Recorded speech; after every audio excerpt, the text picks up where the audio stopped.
ನಾನು ಮುಂದಿನ ದಿನಗಳಲ್ಲೂ ಕೂಡ ನಾನು ಕೇಳ್ಕೊಳ್ತೀನಿ. ನಾನು ಪುನೀತ್ ಅತ್ತ ಅವರಲ್ಲಿ ವಿನಮ್ರವಾಗಿ ಒಂದೆರಡು ಮಾತು. ಇದು ನಮ್ಮ ಸಂಘಟನೆ ಬಗ್ಗೆ ನಾವು ಯಾವಾಗಲೂ ಕೂಡ ಮುಸಲ್ಮಾನರಾಗೆ, ಕ್ರೈಸ್ತರಾಗೆ, ಕಾಂಗ್ರೆಸ್ ಬಂದರೆ ಹಾಗೆ ಹೇಳ್ತಾ ಇರ್ತೀವಿ, ತಪ್ಪಲ್ಲ. ಇದೇ ಬಿಜೆಪಿ ಒಬ್ಬ ಕಾರ್ಯಕರ್ತನು ಕೂಡ ಮನೆ ಮನೆಗೆ ಹೋಗಿ ಬಾವುಟ ಕಟ್ಟಿ, ಬಂಟಿಂಗನ ಕಟ್ಟಿ, ಕರಪತ್ರ ಹಂಚಿ, ನಮ್ಮ ದೇಶಕ್ಕೆ ಮೋದಿ ಬೇಕು, ರಾಜ್ಯಕ್ಕೆ ಬಿಜೆಪಿ ಬೇಕು ಅಂತ ಹೇಳಿ ನೀವು ಹೋರಾಟವನ್ನು ಮಾಡಿ 2018ರಲ್ಲಿ 104 ಸೀಟನ್ನು ತಂದರೆ ಒಂದು 6-8 ಸೀಟ್ ಕಮ್ಮಿ ಆಯಿತು. ಕೊನೆಗೆ ಏನೇನೋ ಸರ್ಕಸ್ ಮಾಡಿ ಸರ್ಕಾರ ತಂದಾದ ಮೇಲೆ ಈ ಪೊಲೀಸ್ ಇಲಾಖೆ ಸರ್ಕಾರದ ಅಧೀನದಲ್ಲಿರ್ತದೆ. ಈ ಪೊಲೀಸ್ ಇಲಾಖೆಯ ಸಮಸ್ಯೆ ಏನು ಅಂತ ಹೇಳಿದ್ರೆ, ರಾಮಕೃಷ್ಣ ಹೆಗಡೆ ಅವರು ಬಂದಂಥ ಕಾಲದಲ್ಲಿ ಈ ಮಿನಿಟ್ ಸಿಸ್ಟಮ್ ಅಂತ ಹೇಳ್ಬಿಟ್ಟು ಒಂದು ದರಿದ್ರ ವ್ಯವಸ್ಥೆನ ತಂದರು. ಪೊಲೀಸ್ ಇಲಾಖೆಗೆ ಶಕ್ತಿನೂ ಇದೆ, ಕಾರ್ಯಕ್ಷಮತೆನೂ ಇದೆ, ಆದರೆ ರಾಜಕಾರಣಿಗಳಂತ ದುಷ್ಟ ವ್ಯಕ್ತಿಗಳ ಕೈಗೆ ಪೊಲೀಸ್ ಇಲಾಖೆ ಸಿಕ್ಕೊಂಡಿದೆ.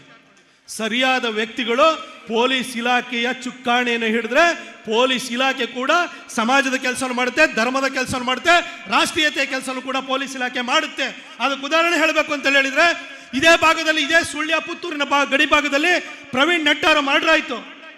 ಆ ಮರ್ಡರ್ ಮಾಡಿದಂಥವ್ರು ಎಲ್ಲಿದ್ದಾರೆ ಅಂತ ಗೊತ್ತಿತ್ತು. ಪೊಲೀಸರ ಕೈಯಲ್ಲಿ ಬಂದೂಕನು ಇತ್ತು, ಬಂದೂಕ್ ಒಳಗಡೆ ಕಾಟ್ರಿಜ್ಜು ಇತ್ತು, ಅದನ್ನು ಟ್ರಿಗರ್ ಎಳಿಲಿಕ್ಕೆ ಬೆರಳು ಇತ್ತು, ಎದೆನಲ್ಲಿ ಪೊಲೀಸರು ಗುಂಡಿಗೆನೂ ಇತ್ತು. ಆದರೆ ಆ ಟ್ರಿಗರ್ನ ಎಳಿಬೇಡಿ ಅಂತ ಹೇಳಿ ಅವತ್ತಿನ ಬಿಜೆಪಿ ಸರ್ಕಾರಕ್ಕೆ ಆರ್ಡರ್ ಕೊಡಬೇಡಿ ಅಂತ ಯಾರು ಹೇಳಿದ್ರು? ಅವತ್ತು ಬಿಜೆಪಿ ಸರ್ಕಾರ ಆರ್ಡರ್ ಕೊಟ್ಟಿದ್ರೆ ಟ್ರಿಗರ್ನ ಎಳೆದಿರ್ತಾ ಇದ್ರು, ಆ ದುರುಡರು ಸತ್ತಿರ್ತಾ ಇದ್ರು. ಹರ್ಷ ಮರ್ಡರ್ ಕೇಸು ಶಿವಮೊಗ್ಗದಲ್ಲಿ ಆಯ್ತು. ಅಲ್ಲೂ ಕೂಡ ಅವತ್ತೇನು ಹರ್ಷ ಮರ್ಡರ್ ಕೇಸ್ನಲ್ಲಿ ಯಾರ್ಯಾರು ಇನ್ವಾಲ್ವ್ ಆಗಿದ್ರು ಅವರು ಒಂದು ಮನೆ ಒಳಗಡೆ ಇದ್ರು. ಅವ್ರನ್ನ ಎನ್ಕೌಂಟರ್ ಮಾಡಿಸ್ಲಿಕ್ಕೆ ಏನು ಸಮಸ್ಯೆ ಆಗಿತ್ತು? ಒಬ್ಬ ಯೋಗಿ ಆದಿತ್ಯನಾಥ್ ಬಗ್ಗೆ ನಾವಿಲ್ಲಿ ಚಪ್ಪಾಳೆ ತಡ್ತೀವಿ. ಉತ್ತರ ಪ್ರದೇಶದ ಪೊಲೀಸರಿಗಿಂತ ನಮ್ಮ ಪೊಲೀಸರೇನು ಕಮ್ಮಿ ಇಲ್ಲ, ನಮ್ಮ ಪೊಲೀಸರಿಗೂ ಶಕ್ತಿ ಇದೆ. ಆದ್ರೆ ಕರ್ನಾಟಕಕ್ಕೆ ಒಬ್ಬ ಯೋಗಿ ಆದಿತ್ಯನಾಥ್ ಬೇಕೇ ಹೊರತು ಜಾತಿವಾದಿ ನಾಯಕರಲ್ಲ. ಹಿಂದೂಗಳನ್ನು ಒಟ್ಟಿಗೆ ತಗೊಂಡೋಗಂತ ನಾಯಕರುಗಳು ಬೇಕು. ಅವರಿಲ್ದಲೇ ಯೋಗಿ ಆದಿತ್ಯನಾಥ್ ಅಂತಹ ಎದೆಗಾರಿಕೆ ಇರುವಂತಹ, ದಾಡಸಿತನ ಇರುವಂತಹ ಲೀಡರ್ಶಿಪ್ ಅನ್ನ ನಮ್ಮ ಸಂಘಟನೆ ಕೊಡಬೇಕು. ನಾವು ಪೊಲೀಸ್ ಇಲಾಖೆಯನ್ನು ದೂರ್ತಾ ಇರೋದಲ್ಲ. ಅಂತ ಒಬ್ಬ ಲೀಡರ್ ಬಂದಾಗ ಪೊಲೀಸರು ಅದೇ ಬಂದೂಕನ್ನ ಕೈಯಲ್ಲಿ ಹಿಡಿದು ಎದೆಗೆ ಗುಂಡು ಹಾಕ್ತಾರೆ. ಅಂತ ನಾಯಕತ್ವವನ್ನು ಕೊಡುವಂತ ಕೆಲಸವನ್ನ ನಾನು ಪುನೀತ್ ಅತ್ತ ಅವ್ರಿಗೆ ಹೇಳ್ತೀನಿ. ನಿಮ್ಮಂತ ಯಂಗ್ಸ್ಟರ್ಸ್ ಬರಬೇಕು. ನನಗೂ ಕೂಡ RSS ಅವಕಾಶ ಕೊಟ್ಟಿದ್ದು, ನಾನು ಯಾವ ಹಿನ್ನೆಲೆ ನೋಡ್ಲಿಲ್ಲ. ನಿಮ್ಮಂತವ್ರು ಬನ್ನಿ. ನಿಮ್ಮಂತವ್ರ ಹತ್ರ ಧರ್ಮದ ಬದ್ಧತೆ ಇದೆ, ವಿಚಾರಕ್ಕೆ ಬದ್ಧತೆ ಇದೆ, ನಿಷ್ಠೆ ಇದೆ. ನಿಮ್ಮಂತವ್ರು ಬರಬೇಕು, ನಮ್ಮಂತವ್ರು ಬರಬೇಕು. ಬರೀ ರಾಜಕಾರಣಿಗಳು, ದುಡ್ಡು ಮಾಡ್ಕೊಂಡಿರೋರು, ರಿಯಲ್ ಎಸ್ಟೇಟ್ ಅಲ್ಲಿ ಇರೋರು, ಅವ್ರದ್ದು ಹಾರ್ಬಟ್ಟ ಆಗಿರೋದ್ರಿಂದ ಯಾರು ಯೋಗಿ ಆದಿತ್ಯನಾಥ್ ತರ ನಿರ್ಶಯ ತಗೊಳ್ತಾರೆ?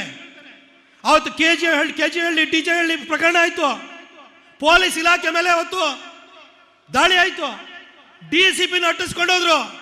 DCP ವಾಪಸ್ ಏನಾದ್ರೂ ಬಂದೂಕ ತಗೊಂಡು ಫೈರ್ ಮಾಡ್ತು ಅಂತ ಹೇಳಿದ್ರೆ, ಯಾಕಪ್ಪ ಹಾರಿಸ್ತೆ ಅಂತ ಹೇಳಿ ಮೇಲ್ಗಡೆಯವರು ತಲೆ ಕುಟ್ಟ ಕೆಲಸ ಮಾಡ್ತಾರೆ ಅಂತ ಹೆದರ್ತಾರೆ. ಅವರನ್ನು ಕೂಡ ಅವ್ರ ಮನೆಯಲ್ಲೂ ಹೆಂಡತಿ ಮಕ್ಕಳಿದ್ದಾರೆ, ಅವ್ರಿಗೂ ಇರುತ್ತೆ. ಅವರು ನಾಳೆ ಬೆಳಗ್ಗೆ ಅವ್ರ ಕೆಲಸದ ಬಾಯಿಗೆ ಮಣ್ಣಾಗ್ತು ಅಂತ ಹೇಳಿದ್ರೆ ಅವ್ರು ಎಲ್ಲಿಗೆ ಹೋಗ್ಬೇಕು? ಹಾಗಾಗಿ ಬಿಜೆಪಿಗೆ ಅಂತ ಒಂದು ಲೀಡರ್ಶಿಪ್ ಅನ್ನ, ನಮ್ಮ ಹಿಂದೂ ರಾಷ್ಟ್ರೀಯತೆಯನ್ನು ಪ್ರತಿಪಾದಿಸುವಂತ ನಮ್ಮ ಸಂಘಟನೆಗಳು ಯೋಗಿ ಆದಿತ್ಯನಾಥ್ ಅಂತಹ ನಾಯಕತ್ವ ಕೊಡುವಂತ ಕೆಲಸವನ್ನು ಕೂಡ ಮಾಡಿದ್ರೆ ಅವತ್ತು ಯಾವ ಇಲಾಖೆಯನ್ನು ದೂರುವಂತ ಪ್ರಸಂಗ ಬರುವುದಿಲ್ಲ ಅಂತ ಹೇಳಿ ನಾನು ವಿನಮ್ರವಾಗಿ ಹೇಳ್ತೀನಿ. ಪುನೀತ್ ಅವರೇ, ಚೆನ್ನಾಗಿ ಮಾತಾಡ್ತೀರಿ, ಸಂಘಟನೆಯನ್ನು ಕೂಡ ಮಾಡಿದಿರಿ. ನಿಮ್ಮ ಜೊತೆ ನಾನು ಮುಂದಿನ ದಿನಗಳಲ್ಲಿ ಇರ್ತೀನಿ.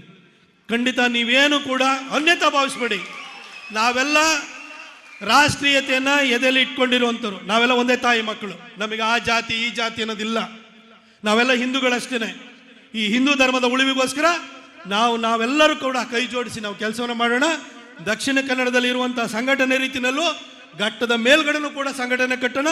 ಅದಕ್ಕೆ ನಿಮ್ಮಂಥ ಯುವಕರ ಸಹಕಾರ ಬೇಕು, ನಿಮ್ಮ ಥರ ಭಾಷಣ ಮಾಡುವಂಥವ್ರು ಬೇಕು, ಸಂಘಟನೆ ಮಾಡುವಂಥವ್ರು ಬೇಕು. ಅದೇ ಕಾರಣಕ್ಕೆ ಪೊಲೀಸ್ ಇಲಾಖೆಯಲ್ಲೂ ಕೂಡ ಸಣ್ಣ ಪುಟ್ಟ ವೈರುಧ್ಯಗಳಿರ್ತವೆ. ಕೆಲವರು ಮೀಡಿಯಾ ಟೈಗರ್ಗಳಾಗಿರ್ತವೆ. ನಮ್ಮ ಮೈಸೂರಲ್ಲಿ ಒಬ್ಬ SP ಇದ್ದ, ಅವನು ಹಿಂಗೆ ತರಲೆ ಮಾಡ್ತಿದ್ದ. ಕೊನೆಗೆ ಆತನಿಗೆ ಏನು ಪಾಠ ಕಲಿಸ್ಬೇಕು ಕಲಿಸಿದೆ, ಕೊನೆಗೆ ಇಲ್ಲ ಅಂತಲ್ಲ.